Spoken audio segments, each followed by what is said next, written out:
बद्रीनाथ मंदिर चढ़ावा चोरी मामले से जुड़ी बहुत बड़ी अपडेट हम आपको देते हैं। इस मामले में एक्शन हो रहा है। मंदिर चढ़ावा चोरी मामले में पहली गिरफ्तारी हुई है। चोरी मामले का आरोपी प्रमोद नौटियाल आपको बता दें कि गिरफ्तार किया गया है। ये बड़ा एक्शन जो है बद्रीनाथ मंदिर में चढ़ावा चोरी मामले को लेकर लिया गया है। एसआईटी ने देहरादून से प्रमोद को गिरफ्तार किया है और ये बड़ी अपडेट हम आपको दे रहे हैं। ये बद्रीनाथ मंदिर का मामला है जहां पर चढ़ावा चोरी को लेकर यहां पर भी एसआईटी आपको बता दें उत्तराखंड में इन्वेस्टिगेट कर रही थी और अब इस मामले से जुड़ी बड़ी अपडेट आपको दे रहे हैं। आरोपी प्रमोद नौटियाल को गिरफ्तार किया गया है। एसआईटी ने देहरादून से प्रमोद नौटियाल को गिरफ्तार किया है और इस मामले में भी लगातार उत्तराखंड में एसआईटी स्पेशल इन्वेस्टिगेशन टीम जो है वो इन्वेस्टिगेट कर रही है बद्रीनाथ मंदिर चढ़ावा चोरी मामले को लेकर। और इस मामले में आपको बता दें कि पहली गिरफ्तारी जो है वो की गई है और ये बड़ी अपडेट जो है वो हम आपको दे रहे हैं क्योंकि लगातार इस मामले पर भी इन्वेस्टिगेशन जो है वो की जा रही है। ये बद्रीनाथ में जो चढ़ावा चोरी हुई है उससे जुड़ी अपडेट जो है वो हम आप तक पहुंचा रहे हैं और ये बड़ी अपडेट जो है वो हम आपको दे रहे हैं बद्रीनाथ में चढ़ावा चोरी मामले को लेकर। ये बड़ी अपडेट आपको दे रहे हैं और चलिए बात करते हैं राम मंदिर चढ़ावा चोरी की। राम मंदिर चढ़ावा चोरी विवाद पर आज का दिन बेहद अहम माना जा रहा है। आज सुप्रीम कोर्ट में इस मुद्दे पर एक साथ 4 याचिकाओं पर सुनवाई होनी है। कोर्ट का रुख करने वाले याचिकाकर्ताओं की मांग है कि किसी स्वतंत्र एजेंसी से इस मामले की जांच कराई जाए। अब सुप्रीम कोर्ट के निर्णय पर देश भर की निगाहें टिकी हुई है। कितना महत्वपूर्ण आज का दिन है आपको एक रिपोर्ट में समझाते हैं।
याचिका में यह भी मांग की गई थी कि सुप्रीम कोर्ट खुद इस पूरे मामले की निगरानी करे।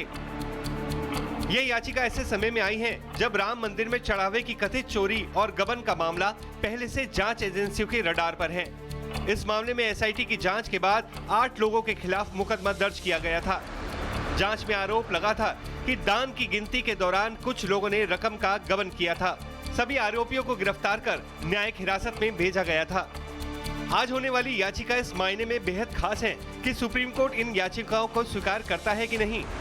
अगर सुप्रीम कोर्ट इस मामले में आगे कदम बढ़ाता है तो वो केंद्र सरकार, यूपी सरकार और संबंधित मंदिर ट्रस्ट को नोटिस जारी कर उनसे जवाब मांग सकता है। Bureau report, Republic Bharat.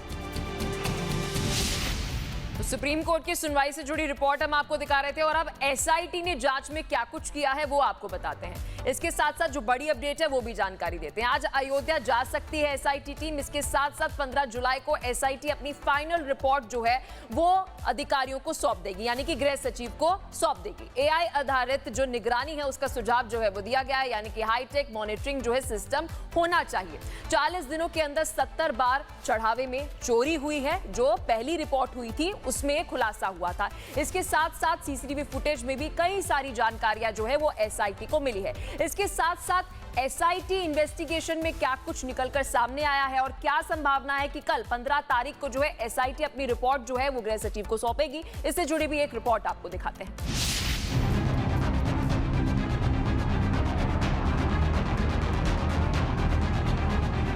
मैंने कहा था एसआईटी दूध का दूध और पानी का पानी करके रहेगी। और बहनों और भाइयों, अयोध्या में एसआईटी ने जो जांच की, प्रारंभिक रिपोर्ट के आधार पर ट्रस्ट ने कार्रवाई करते हुए एफआईआर दर्ज कराई। एफआईआर के आधार पर जिनके खिलाफ साक्ष्य थे उसके आधार पर कार्रवाई भी हुई है। राम जन्मभूमि मंदिर के चढ़ावा चोरी मामले में अब जांच अपने अंतिम चरण में पहुंच गई है। यूपी सरकार की ओर से गठित एसआईटी 15 जुलाई को अपनी फाइनल रिपोर्ट सौंपने की तैयारी में है। इसी सिलसिले में एसआईटी की टीम अयोध्या जाकर जांच को अंतिम रूप देने की तैयारी में जुटी है। चढ़ावे से जुड़े खुलासे के लिए 13 जून को एसआईटी का गठन किया गया था और 15 जून से जांच शुरू हुई थी, जिसमें 8 लोगों पर मंदिर से पैसा गबन का आरोप लगा। जांच की जद में मंदिर से जुड़े वरिष्ठ पदाधिकारी और ट्रस्टी भी रडार पर हैं। बाद में जांच का दायरा बढ़ने पर एसआईटी को अतिरिक्त 15 दिनों का समय दिया गया ताकि सभी पहलुओं की परत दर परत जांच की जा सके। और अब सबकी निगाहें 15 जुलाई को आने वाली एसआईटी की रिपोर्ट पर टिकी हैं। एसआईटी की रिपोर्ट में जहां चोरी के पूरे घटनाक्रम का ब्यौरा होगा, वहीं भविष्य में ऐसी घटनाएं रोकने के लिए एआई आधारित निगरानी व्यवस्था जैसे अहम सुझाव भी शामिल किए जा सकते हैं। चढ़ावा गिनती की डिजिटल मॉनिटरिंग और मंदिर की सुरक्षा व्यवस्था को और मजबूत बनाने जैसे प्रस्ताव भी शामिल हो सकते हैं। जहाँ पर लक्ष्मी आ गई वहाँ पर घटना ही घटाना पड़ता है। आप कितना सतर्क हैं बचाने में, इस पर आप निर्भर रहिए। ये लोग सतर्क नहीं, यही लुटेरा के गोल बना लिए। तब लुटेरा के गोल हो तो क्या करेगा लुटेरा? अब लुटबे करेगा। राम मंदिर में जो भी घटनाएं घटी उसके लिए सरकार ने कानूनी कार्रवाई किया। आज जो है चोरी करने वाले भी जेल में हैं। ये सरकार का सहयोग रहा और सरकार की पहल रही और सरकार ने बहुत तेजी किया। राम मंदिर चढ़ावा चोरी मामले में गठित एसआईटी अब अपनी पूरी जांच के करीब है।